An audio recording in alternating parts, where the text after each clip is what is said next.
Mort de Joyce Echaquan. 1 an plus tard, les choses ont-elles changé dans les hôpitaux? Je pense qu'on est encore dans la plaie qu'il faut nettoyer. Les intentions sont belles, mais on a peur de faire un faux pas. Opération de sauvetage d'envergure dans une mine du nord de l'Ontario. Et chirurgie orthopédique, forte hausse de la demande au privé au Québec. Cette année, sur les 12 mois, on va pratiquer près de 1000 chirurgies, donc 4 fois plus.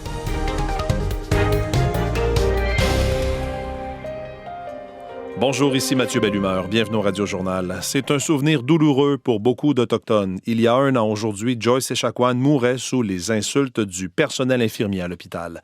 La mort de cette mère atikamekw de 37 ans qui s'est filmée alors qu'elle agonisait a provoqué une vague d'indignation partout au pays. Et 1 an plus tard, Karine Matheux, tout n'est pas réglé. Non, ça demeure fragile, même s'il y a des gestes qui ont été posés depuis 1 an. Entre autres, le personnel soignant doit suivre une formation de 4 heures sur l'histoire des Premières Nations. Il y a des rencontres avec les médecins de l'urgence et les membres de la communauté qui ont eu lieu pour créer des liens. On a mis en place des mesures pour mieux les accompagner. Il y a une nouvelle PDG au CIS de Lanaudière. On a aussi nommé un directeur adjoint issu de la communauté atikamekw de Manoine. Il y a un éveil donc qui s'est fait, mais il y a encore des membres qui craignent de ne pas être bien traités s'ils vont à l'hôpital. Et à l'hôpital même, le malaise persiste. Voici Joliane Ottawa, infirmière à Manoine, et Mélanie Perrault, infirmière au centre hospitalier de Lanaudière. Je pense qu'on est encore dans la plaie qu'il faut nettoyer. Les intentions sont belles, mais on a peur de faire un faux pas, peur de dire un mot de travers pour pas se faire reprocher des choses, mais aussi pour pas les blesser. Donc, il y a des rassemblements, Karine, qui auront lieu aujourd'hui à la mémoire de Joyce Echaquan. Oui, la famille invite la population à se recueillir pour souligner sa mort à 11h devant l'hôpital. Il y a un autre rassemblement prévu en soirée. Le gouvernement veut aussi dédier un lieu à la mémoire de Joyce Echaquan, le ministre des Affaires autochtones, Yann Lafrenière. C'est d'être capable de nommer un endroit symbolique au nom de Joyce Echaquan. Puis ça, on y travaille, c'est notre intention. Une réserve de biodiversité qui porterait le nom de Joyce Echaquan. Mais notre intention, c'est de le faire avec la famille au moment qui est opportun et non pas selon notre agenda. Il y a le rapport du coroner qui est aussi attendu prochainement. Merci, Karine. Je vous en prie. Pendant ce temps, les évêques du Canada s'engagent à verser 30 millions de dollars aux communautés autochtones du pays pour favoriser le processus de guérison et de réconciliation. Ces fonds vont servir à financer des programmes d'aide destinés à améliorer la vie des survivants des pensionnats, de leurs familles et de leur communauté. La semaine dernière, la Conférence des évêques catholiques du Canada a également présenté ses excuses officielles aux Premières Nations. Une trentaine de mineurs sont coincés sous terre depuis 36 heures à la mine Totten, près de Sudbury, en Ontario. Une opération de sauvetage d'envergure est en cours pour tenter de les remonter à la surface. Il y a quelques travailleurs qui ont déjà été secourus. Ezra Belote-Cousineau est sur place. Alors, Ezra, comment se déroule l'opération? Est-ce qu'on s'attend à ce que d'autres mineurs remontent bientôt à la surface? Oui, on espère tous les voir sortis, donc, aujourd'hui. En fait, moi, écoutez, il y a à peine 5 minutes, j'ai croisé un mineur qui était piégé. Il a accepté de me donner une entrevue et bon, il m'a expliqué, évidemment, il m'a parlé beaucoup de l'anxiété qu'il avait au fond de la mine. Toutefois, il a mentionné que Vallée a vraiment fait ce qu'il fallait, c'est-à-dire que dans le fond de la mine, ils avaient donc accès à la nourriture, à de l'eau, à des médicaments. Donc, il était bien heureux d'être finalement sorti. Je vous rappelle que c'est un équipement lourd qui est entré en collision avec un ascenseur, ce qui fait qu'on avait dimanche 39 mineurs qui étaient piégés au fond de la mine. On parle d'une distance de 900 mètres à 1200 mètres, environ 1 kilomètre.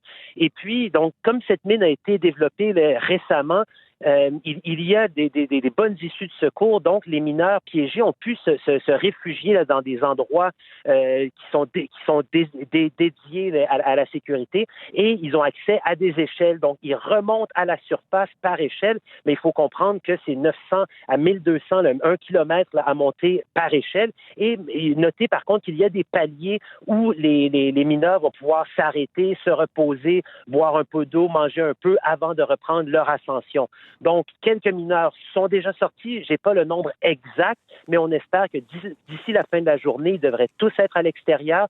Et on nous a indiqué qu'il n'y a pas de personnes blessées à l'heure actuelle. Donc, tous les travailleurs qui sont toujours dans la mine sont sains et saufs. Ezra Belote-Cousineau, merci beaucoup.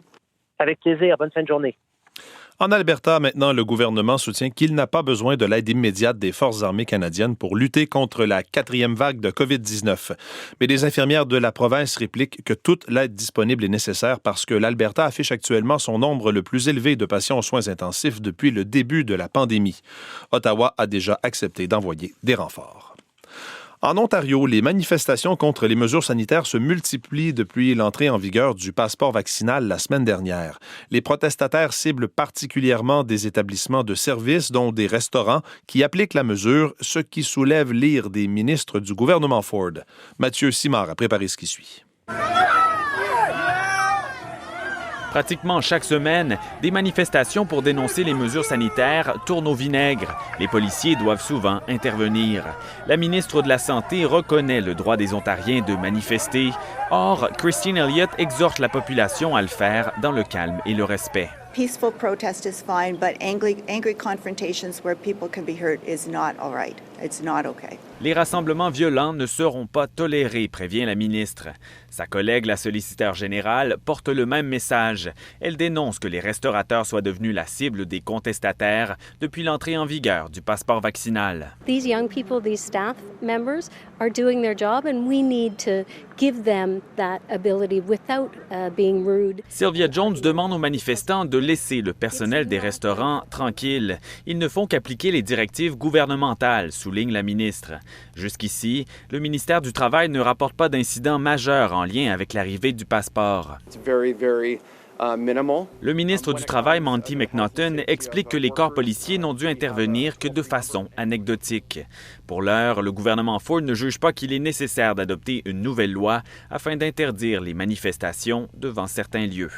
Ici Mathieu Simard, Radio-Canada, Toronto.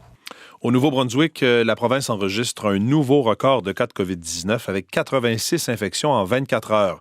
Les autorités s'inquiètent particulièrement de la situation dans les écoles. Une 50aine d'éclosions ont été rapportées depuis la rentrée scolaire. Au Québec, la demande pour les chirurgies dans des cliniques privées connaît une forte hausse. Découragés des délais entraînés par le délestage dans le réseau public, des patients préfèrent payer des milliers de dollars pour être opérés au privé. Une clinique orthopédique de Laval a d'ailleurs quadruplé son nombre d'interventions depuis un an. Des médecins font aussi le saut vers cette pratique. C'est le cas du chirurgien orthopédiste Pascal-André Venditoli. J'ai beaucoup investi de temps dans le système public pour améliorer les soins. Je trouve que que les gens aient un accès égal aux soins, c'est très important. Mais malheureusement, c'est un peu un constat d'échec pour moi après toutes ces années que le système va changer. Le chirurgien ajoute que l'orthopédie est souvent le premier secteur où les opérations sont repoussées depuis le début de la pandémie. Et isolés justement à cause de cette pandémie, plusieurs jeunes ont trouvé refuge devant leurs écrans. Et pour certains, c'est même devenu un problème au point où ils doivent maintenant obtenir de l'aide pour traiter leur cyberdépendance. Québec promet un plan d'action pour outiller tant les parents que leurs enfants.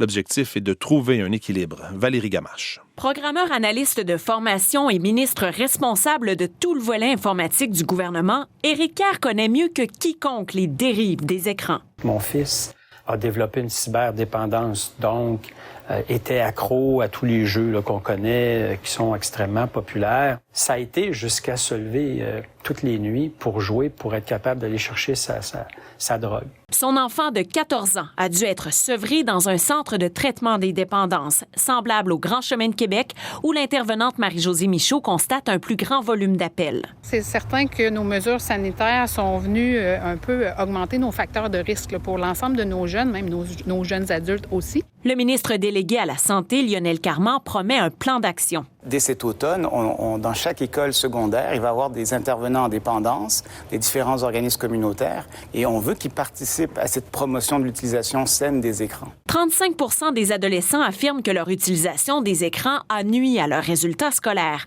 45% ont perdu le sommeil pour cette raison, selon des chiffres colligés par le chercheur Jean-François Biron de la Santé publique de Montréal. C'est sûr que si on fait juste dire aux jeunes « lâchez vos écrans », ça ne va pas fonctionner. Québec promet des nouveaux outils cet automne pour que les parents puissent mieux reconnaître le problème et trouver les ressources.